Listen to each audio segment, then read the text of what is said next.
L'un des grands sujets de ce sommet de Bruxelles, Monsieur le Président, c'est la protection de l'environnement. Tout à fait. Et l'Union européenne envisage une loi qui empêcherait l'accès à son marché aux produits issus de la déforestation, comme le cacao par exemple. Or, la Côte d'Ivoire est premier producteur mondial du cacao, et certains rapports indiquent que justement, à cause du cacao, la déforestation a continué ces dernières années. Vous savez, je pourrais faire un long développement là-dessus, mais je peux vous dire que ce n'est pas de l'intérêt de l'Union européenne. Vous savez, le monde est multipolaire aujourd'hui. Si les Européens ne veulent pas acheter notre cacao, il y a d'autres qui vont l'acheter.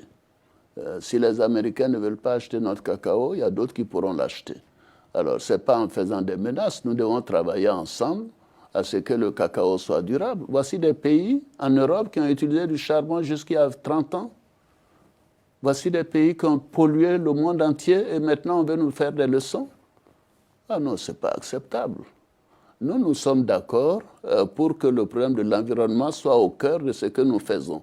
Mais qu'est-ce que l'Afrique représente en matière de pollution? 4%. Et les 96%, quels sont ceux qui le font? C'est les Occidentaux. Et vous vous êtes développés comment? C'est de la malhonnêteté. Alors non, il faut arrêter.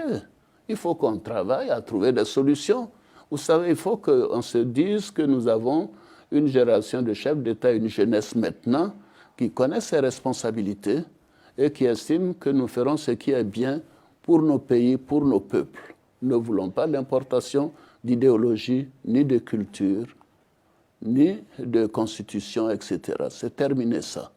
Il faut que la considération soit de part et d'autre dans les relations entre l'Europe et l'Afrique.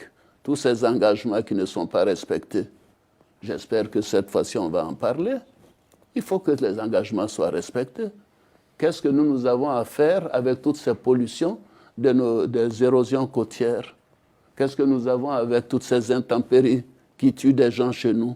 Ce n'est pas nous qui créons les problèmes difficiles en matière de pollution. Non, écoutez, nous allons en parler. Nous espérons qu'il faut que les engagements, c'est très bien, mais il faut qu'il y ait des suites, il faut qu'il y ait des décaissements, il faut qu'il y ait le développement, il faut qu'il y ait le soutien financier et l'encadrement, etc. Tout ce que nous demandons.